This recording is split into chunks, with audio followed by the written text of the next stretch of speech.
Namaskar and welcome to Indian Diplomacy, show on India's national television channel, Doordarshan, about Indian foreign policy, India's international relations, and key friendships and partnerships of India with important stakeholders that are shaping the current world order. Viewers, in this episode, we are doing a deep dive into India's relations with a very consequential partner, a big and influential bloc of countries in the Western world, the European Union. EU-India strategic partnership is entering its third decade. So the scale and the scope of cooperation is being ramped up in many, many dimensions. Why is the EU looking at India with greater attention today? And what is in it for India and the benefits that India gets from deepening the strategic partnership with the European Union? These are the important questions and themes of the show. And to take us through the discussion, I have with me two specialists on the European Union joining me. With me in the studio is Professor Silvia Bottega. Silvia Bottega is at the Jindal School of International Affairs of O.P. Jindal Global University, and she teaches courses on EU and NATO and national security issues. Welcome, Professor Bottega. Welcome to Indian Diplomacy. Also with me is Professor Sheetal Sharma, who is Associate Professor at Jawaharlal Nehru University and leads the Center for European Studies there. She's also a well-known domain expert on European issues and EU foreign policy. Professor Sharma, welcome also to Indian Diplomacy. Now, let me start with you, Professor Bottega. You have the entire College of Commissioners of the EU, which is the cabinet of the EU Commission President Ursula von der Leyen, all of them coming in one big group to India and engaging in a lot of meaningful discussions to take the strategic partnership forward. Just the prioritization of India at this moment, is being talked about. Why so much attention towards India, and why are the Europeans so eager to take the relationship forward? So this is one of the key questions in everyone's mind. So it will be helpful if you give us a little bit of context in terms of the EU's overall foreign policy and the situation that the EU is in today. I think it's very important for the European Union own vision of itself. A sort of inner narrative is going on for a while, has been going on for a while, specifically with the publication of the former president of the European Central Bank, Mario Draghi, who last September published this important report regarding the future of the European competitiveness. And they highlighting the strong and urgent, actually he used this word, existential need for modernizing the European economy, modernizing the industry, introducing more high technological partnership within the European Union and creating this strong partnership. So the connection between European Union and India has been going on obviously for 30 years now. The first European Union-India strategic partnership was signed in 2004, and naturally in 2025 this step, and then there was a revision in 2014, but 2025, after like 10 years, the step forward needs to be taken, not just in the classic realm of trade, but also in this new realm of raw materials, rare earth materials, AI, and everything relating to technology. And so I think that it's a beneficial partnership for both. A sort of complementarity can be created between these two big actors, the biggest democracy, biggest markets, 1 billion, 0.4 on the one side, 450 billion on the others, but with also different age. For instance, the European Union, for maintaining its social welfare system, need to spark its growth. And it needs to be done in a concerted way within the European Union, and specifically with big partners, which somehow are au pair with the European Union. And India, absolutely, in the Indo-Pacific is the natural first actor to look at, also in the framework of the strategy for cooperation in the Indo-Pacific that European Union issued in 2021. So there are many projects, many investment, foreign direct investment, but also common platform to through which we can together tackle the major also global issues in terms of maritime, in terms of cyber security, in terms of public infrastructure security, counter-terrorism, and these are also, and obviously all the sector of cooperation in defense, both maritime, land defense, but also space. So it's a huge opportunity for both these entities, which are very complementary because of the diversity that they represent within themselves. India on the one side, the European Union on the other. So I think there is much to work on, and the scenario looks promising. Yeah, coming to Professor Sharma, there's a lot of media hype around the Trump factor, and they're all saying that the Europeans are now warming up to India more and wanting to press the accelerator on the India partnership because the US President Donald Trump is applying so much pressure on the Europeans on everything from the Ukraine war to the trade war and so many other factors, because he is not the traditional type of a coalition builder, and the Europeans are miffed and upset, and therefore they need India more. I mean, this is the narrative you're hearing a lot. But from what Professor Bottega is saying, there's some structural and long-term reasons why the EU needs India. So your thoughts on why the partnership is being revved up at the broader level? We can go into the nitty-gritty of specific elements of this strategic partnership and what is being announced and what is going to be taken to the next level. But why do you think there is this buzz? And the EU Commission President during her visit said that we should not have any constraints or limits whatsoever, and sky is the limit. So why are they emphasizing it or highlighting the India aspect so much in your view? Is Trump factor so critical, or is it something else? I'll begin by saying that this is a spectacular display or manifestation of the kind of intent to deepen, widen and intensify the relationship between India and the European Union.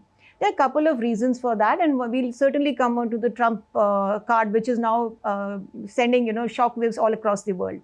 But let me begin by saying that India and European Union have been in a strategic partnership since 2004, and 2 decades have got over. There was always a kind of intention and motivation to come together. However, the pace and the frequency with which, the intensity with which these 2 entities could have come together was somehow not stepping up, or it was not touching the final point. But now the shift in the geopolitical conditions have created a conducive ground for both of them to come together. Now, let me bring the US administration and the narrative that you were just talking about. The narrative is that Trump has abandoned NATO or transatlantic partnership. And Europe has been facing the Ukraine war has been happening on its eastern door for last 3 years. Now, there was no possible solution in sight. But now with Trump throwing his weight around, there are possible outcomes. We can just imagine what could come out. But seeing the uncertainty, there are a couple of situations that can emerge. One is that there is a possibility of Ukraine surrendering to Russia, the regions which Russia now occupies, and the rest goes with Ukraine. The second, that there is a prolonged stalemate if Zelensky or Russia or any of the European Union partners are not interested in having a negotiation on the terms that Trump is dictating. The third one, that escalation of war, the conflict moves beyond Ukraine.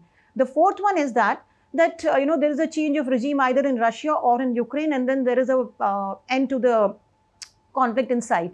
And the final one could be, that there is a kind of transaction, the transaction which Trump wants to make with Ukraine. In all these cases, whatever the outcome may be, it is the European Union or the European continent which is going to face some of the severe consequences of it. Now, what would be the consequence? It would certainly embolden Russia in the sense that whatever is the outcome, unless the kind of negotiation is done on the conditions which both Ukraine and the European Union agrees to. Now, if in case Russia is emboldened, then Europe, seeing a sense of a rejection of transatlantic partnership, is now on its own feet. The lesson that European Union or the European continent needs to learn out of this is that they have to make their own security strong in the wake of Russian aggression, maybe in future, if in case things do not turn out to be the way they want them to be. Now what? I always think that there are 2 permanent members of the UN Security Council in Europe. They both are nuclear powers. And at the same time, the individual member states themselves are quite capable and quite strong in their defense and military establishments. Say, for example, Spain, even Finland, which has recently joined NATO. So it's just a matter of time that they consolidate themselves together and put a strong military and defense architecture in order to overcome the fears that the transatlantic partnership is weakening and they have to defend themselves on their own. Point number 2, increasing the defense budget is very important, which all the European Union countries are going to do. But then the story does not end only up to the security and defense aspect of it. It also involves trade, technology, connectivity, and global partnerships. President Xi said that, there are 3 central pillars on the basis of which this partnership has to be seen. The first one is trade and technology. The second, of course, security and defense. And the third, global partnerships and connectivity. Now, all these 3 are interconnected, say, in my view. And that is why it is very important that you begin by trade with like-minded nations where you have convergence of values, similarity of principles on the basis of which you operate on global arena, and look for partners which are reliable and trusted. And time again, reliability, trusted, friendship, convergence of values have come up in the discussion, and this was very clear that both entities are now open to intensify, widen and deepen their relationship. It begins, of course, with trade, but then there is a lot more on the table which can be discussed in the future course of interactions. And on trade, Professor Sharma, I mean, one of the headline takeaways of the EU Commission President and the College of Commissioners visit to India was that they are now, the leaders have directed the negotiating teams on both sides to finalize the long pending free trade agreement before the end of 2025. Now, as far as I can recall, this started some 17, 18 years ago, and there have been many stops and starts. So presumably the tariffs and the protectionism of Trump is maybe one factor only in pushing the EU to and maybe fast forward the FTA with India. And what else? I mean, obviously they want the market access, and like Professor Bottega was saying, they want also higher economic growth through enhanced exports and such things. So your take on the FTA, because people have almost given up hope on it because they're saying there are just too many intractable issues and we are not able to seal the deal finally. So, but it looks like there is some new urgency, and this visit seems to be pushing in the direction. There is certainly an urgency, and at the same time, Trump factor is also playing some role. I wouldn't say it's over dominating, but at the same time, there are certain pushes from that direction also. See, Sri, I would put it like this. Long period of time, more than a decade, number of rounds of talk, FTA not going through. Now, there are certain reasons, hurdles, which are not as massive as they have been shown to.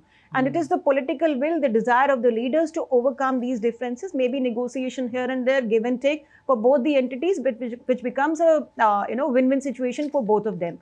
But at the same time, we have to see, the tariff war, which has been started by the Trump 2.0 administration. There is a kind of scenario, imposition of tariffs on the other part, reciprocity in terms of how much you do, we do at the same time. But then this does not count into the specificity, the needs of the developing world, say Global South for that matter, or India for that matter, and the kind of capabilities and capacities that the developing world has. So that is why going and measuring everyone with the same yard is something which is problematic in tariffs. Now, this is where a kind of mature discussion needs to happen between the two entities, and here I'm talking about India and the EU, in order to look at the respective capacities and capabilities in terms of, tariff is one thing, the other one is the non-tariff barriers. And these are related to intellectual property rights, patenting, use of certain kind of chemicals, regulatory frameworks, standards about labor laws. So we need to come on to certain kind of convergence or on the same page in order to see that what is in India's interest, how we respond to the kind of regulations or these so-called standards which the EU has set up, say carbon border mechanisms, and all these things are very important. But I do not see that if in case the political leaders have expressed their desire to overcome these differences and at least come on to a point where FTA could be signed finally, the final version comes out. So I don't think it's too far. If in case the political will and intent is there, it would certainly be seen through. Yeah, I mean, we are very hopeful indeed that the FTA finally crosses the finish line.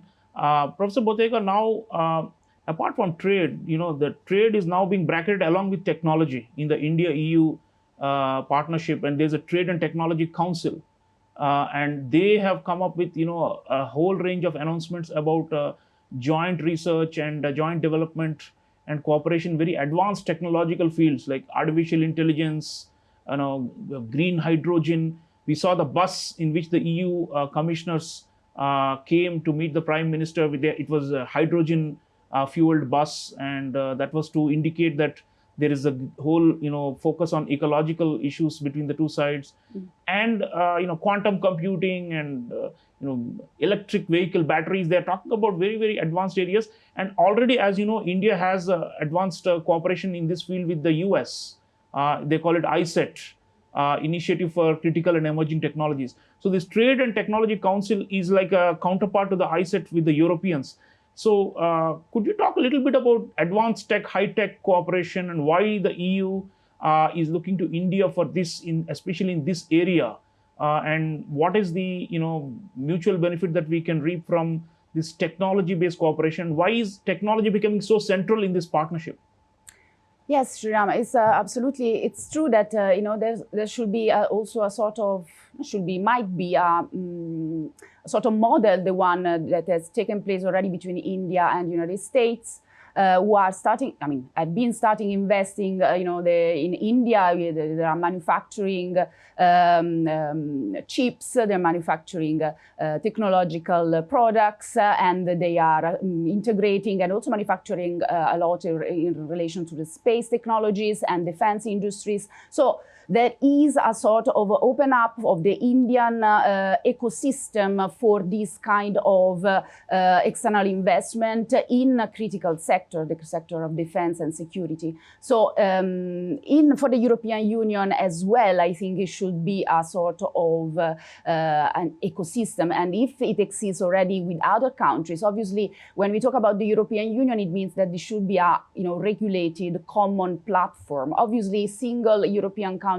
are already investing in these sectors individually as individual states in India, and there is an exchange and a collaboration at bilateral level. But what the European Union can offer as a unique platform is a harmonious forms of production for major mega projects that can really have the same collaboration in an integrated and complementary way. Obviously, this needs also to respond to the European Union values, which is sustainability, which is the protection of specific regulation. For instance, we have seen a demand also after these meetings regarding the regulation for AI or the regulation for the investment, the FDI. So there is this kind of also can be obstacles, but also a guarantee for transparency, for security, for accountability as well. Specifically when we talk about, for instance, AI systems, they are very important for the European Union, for instance, also in the energy sector in terms of, forecast about production, about necessity and demand of energy. So it can have a huge implementation, not just in the industrial system, but also, for instance, in the health system. So it's a cross-cutting set of technologies that can have their own space production in India through, obviously, investment from the European Union, but can be also vice versa. Bilaterally, these collaboration, as I said, happen specifically in the defense space sector, but also really in the, and the submarine cable connectivity and these kind of important, areas. Also, India and the European Union are focusing a lot also in the IMEC, for instance, in terms of connectivity. So the common production and the investment in this sector and the dialogue and cooperation are essential for having an harmonious and also secured forms of connectivity, which is, maritime, which is railway-based, but also connecting also the space above somehow these areas of connectivity. So it should be something that not just then will take place between the European Union and India, but needs to involve all the other countries in these areas of connection. which Yeah. is, as I said, in a various domain, which are domain which needs the security as well. So that is also another, for instance, sector of cooperation that has Yes. been debated within this meeting. Yeah, and the IMEC corridor which you're mentioning, the middle portion, the east leg of it is with the Middle East, and then the northern sector is with Europe. So we are very hopeful that the connectivity projects, transcontinental connectivity projects, will go forward. Professor Sharma, last word on the defense and security. There's been an announcement that the EU is now going to build a future-oriented security and defense partnership with India, which is more advanced than what we already have. I mean, we've done some joint military exercises in the Indian Ocean region in the past, and individual countries, like Professor Bottega was also saying, on defense, for example, with France, we have a very thriving relationship, and we are also trying to do more with the Germans and so on. But this idea of a full-scale security and defense pact or partnership with a focus on Indo-Pacific, this seems to be something new. Apparently, it is going to be on the same scale as what the EU is already doing with Japan and South Korea, which are like core US allies in Asia. So it's in that context, I'd like you to speak a little bit about the Indo-Pacific cooperation with the EU. Obviously, the EU has more intent, but do they have the capabilities? Because on one hand, Russia is their number one security challenge. They are quite bogged down by now the burden of supporting Ukraine. If the US withdraws then from supporting Ukraine, then the whole responsibility lies on the EU shoulders, right? So they have to ramp up defense production, everything for the European theater, right? So to what extent can they be effective in defense and security with India, and especially in this region, in the Indo-Pacific?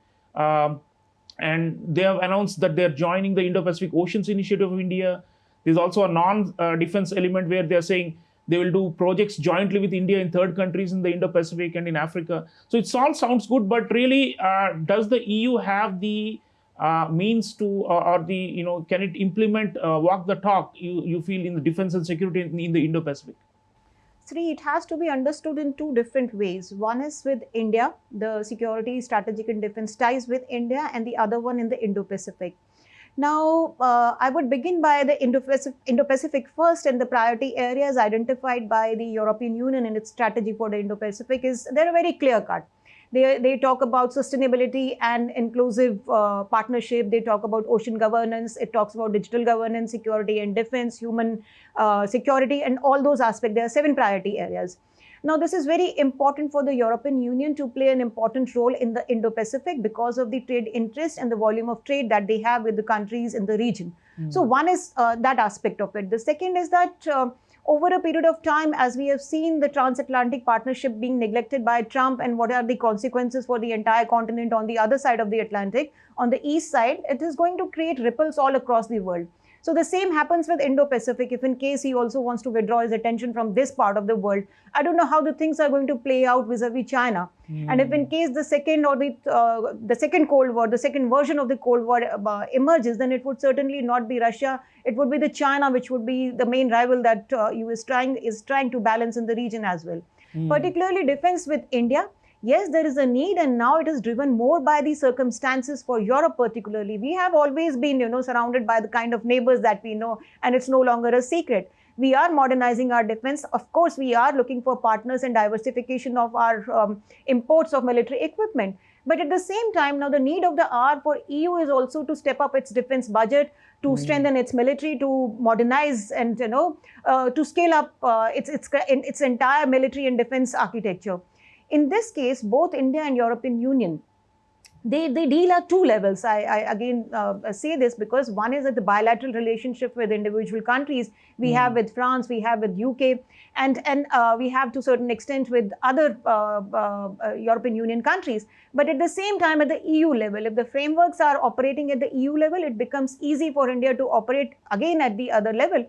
Because the 2 entities, supranational and the national, if they are in congruence with each other, it becomes easy for India to transact with European Union. And if the entire, the member states of the supranational body are in congruence with the supranational body, then again, it's very easy. The frameworks are clear, the transactions are clear, the norms are clear, and the intent moves in the right direction. And that is why I think both of them are going to benefit from each other's partnership in future. Right. So viewers, from this discussion, what we can see is that there are many legs on which the EU-India strategic partnership is going forward. But what is critical is that they have identified certain areas where the convergence of interest is maximum. So be it defense, be it trade, be it technology, be it connectivity, on all of these, there's hardly any conflict of interest between India and the European Union. And if the free trade agreement gets inked, as the political leaders have directed the two sides, the negotiators, that will be really like the acme of the relationship, because so far we have probably not seen the heights of it, as Ursula von der Leyen, the EU Commission President who visited India, was saying that this is just the beginning and the best part of the partnership lies ahead, and we can really maximize the benefits and the gains from both sides. And it is a troubled world, as the Europeans are saying, and they are of course quite rattled by the Trump factor, but it's not the only reason why they are looking to India. And that's an important lesson for us, because sometimes we are carried away by the momentary news cycle. Because right now it's the pressure that Trump is applying on the Europeans, but in the longer run, 4 years down the line, there will be no Trump, but there will still be a EU-India strategic partnership. So the key point is that we need to maximize the gains. It may not make a headline news, some of the nitty-gritty, but it's very important. Each of these add up to something big. And as Ursula von der Leyen was saying, that the EU-India, it's more than the sum of the whole is more than the sum of the parts. Meaning there's something bigger that we can achieve, not just in terms of bilateral give and take and benefit, but also to reshape the world. And of course, we will be very keen for the EU to reshape the Indo-Pacific. Let me thank Professor Bottega and Professor Sharma for valuable insights. Thank you so much for being on the show. Thank you. Thank you. So viewers, European Union has realized the full importance of India and is pressing ahead on so many different dimensions. And India, of course, very much welcomes this. We believe in a multipolar world order. If Europe is building itself into an alternative power center or even an autonomous power center from the US, let's say, then it's something that we have no objections to, and we believe that we can deal with the Europeans as themselves, not as part of some NATO alliance or just as a Western alliance. So going forward, I think India, EU, we would like these to be two important pillars of stability in an unstable world, as the leaders of both sides have been saying. So let's cheer for this relationship, and let's not underestimate the European Union. As my guest said today, they are under pressure. They have been suffering the consequences of economic slowdown and weakness, but end of the day, it's still a very powerful bloc, and there's so much for us in India to take and give with them. Thank you for watching. I'll see you again next time. Until then, take care.